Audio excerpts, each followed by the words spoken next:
Sais-tu que chaque année, ton argent perd de sa valeur, sans que tu ne fasses rien? Imagine que tu as 10 000 € sur ton compte. Après un an d'inflation à 5%, ces mêmes 10 000 € ne te permettent d'acheter que l'équivalent de 9 500 € de biens et services. Ce phénomène, c'est l'inflation. Un mot qu'on entend partout, mais dont l'impact réel est souvent sous-estimé. L'inflation, c'est ce voleur silencieux qui grignote ton pouvoir d'achat, rendant tes efforts d'épargne presque vains si tu ne sais pas comment te défendre. Ce n'est pas juste que les prix augmentent, c'est surtout que la valeur de ton argent diminue. Imagine ta grand-mère racontant qu'elle achetait le pain à quelques centimes. Aujourd'hui, une baguette coûte plus d'1 euro. Ce n'est pas la baguette qui a pris de la valeur, c'est notre monnaie qui en a perdu. Et ça, c'est une différence cruciale à comprendre pour protéger ton avenir financier. Alors, qu'est-ce que l'inflation concrètement? C'est la hausse générale et durable des prix. Quand l'inflation est à 5%, ce que tu achetais 100 € l'année dernière te coûte 105 € aujourd'hui. Tu le vois chaque fois que tu fais tes courses, quand ton plein d'essence coûte plus cher. En France, elle a atteint par exemple 5,2% en 2022. Et même si elle ralentit, elle ne disparaît jamais vraiment. C'est une force économique avec laquelle il faut composer, et non pas ignorer. Maintenant, passons au cœur du problème, l'impact direct sur ton épargne. La plupart des Français ont leur argent sur des comptes courants ou des livrets d'épargne classiques, comme le livret A. C'est rassurant, c'est liquide, mais c'est aussi là que l'inflation fait le plus de dégâts. Prenons un exemple chiffré. Imagine que tu as 10 000 € sur un livret A qui te rapporte, disons, 3% par an. Sur une année, tu gagnes 300 € d'intérêt. C'est bien, non? Pas si vite. Si l'inflation est de 5% sur la même période, ton pouvoir d'achat a diminué de 500 €, soit 5% de 10 000 €. En réalité, malgré les 300 € d'intérêt, tes 10 000 € initiaux valent, en termes de pouvoir d'achat, l'équivalent de 9 800 €. Tu as perdu 200 € en pouvoir d'achat. C'est ce qu'on appelle un rendement réel négatif. Tu travailles dur pour épargner et sans t'en rendre compte, l'inflation te vole une partie de cette valeur.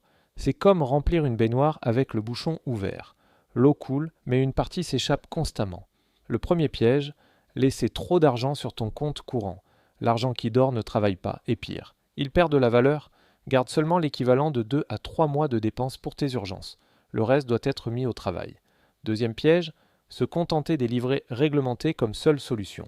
Le livret A, le LDDS sont excellents pour ton épargne de précaution, pour leur sécurité et leur liquidité.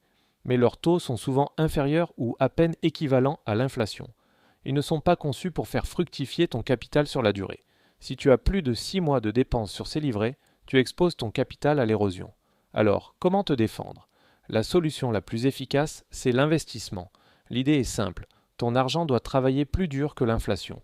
Premièrement, investis dans des actifs performants. La bourse par exemple.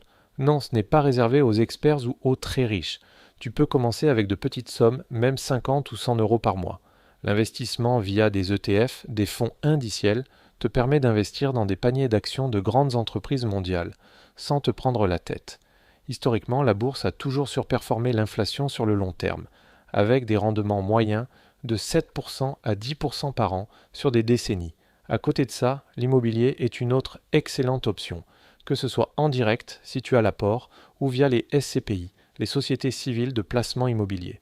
Celles-ci te permettent d'investir dans l'immobilier locatif avec des tickets d'entrée plus faibles et sans les tracas de la gestion. Les loyers perçus et la potentielle revalorisation des biens offrent aussi un bon bouclier contre l'inflation. Deuxièmement, adopte des stratégies d'investissement intelligentes. La diversification des clés. Ne mets pas tous tes œufs dans le même panier. Répartis tes investissements entre différentes classes d'actifs comme les actions et l'immobilier, ou différentes zones géographiques. Autre stratégie puissante, l'investissement programmé. Plutôt que de placer une grosse somme d'un coup, investis régulièrement chaque mois. Cette méthode, appelée moyennisation du coût d'achat, lisse les variations des marchés et réduit ton risque. C'est une approche parfaite pour les débutants. Troisièmement, investis en toi-même.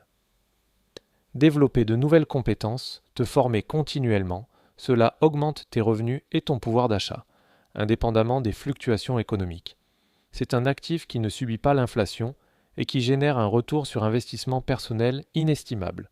L'inflation est une réalité incontournable de notre économie. Mais tu as maintenant les clés pour ne plus en être une victime passive. Comprendre son mécanisme et prendre des mesures concrètes pour investir ton argent, c'est la meilleure façon de protéger ton pouvoir d'achat et de construire un patrimoine durable. Ne laisse plus ton argent dormir et se faire grignoter en silence. Agis. Si cette vidéo t'a aidé à y voir plus clair, n'oublie pas de laisser un pouce bleu et de t'abonner à la chaîne pour ne manquer aucune de nos prochaines vidéos. Et toi, quelles sont tes astuces pour protéger ton épargne de l'inflation ? Partage-les en commentaire, j'ai hâte de te lire.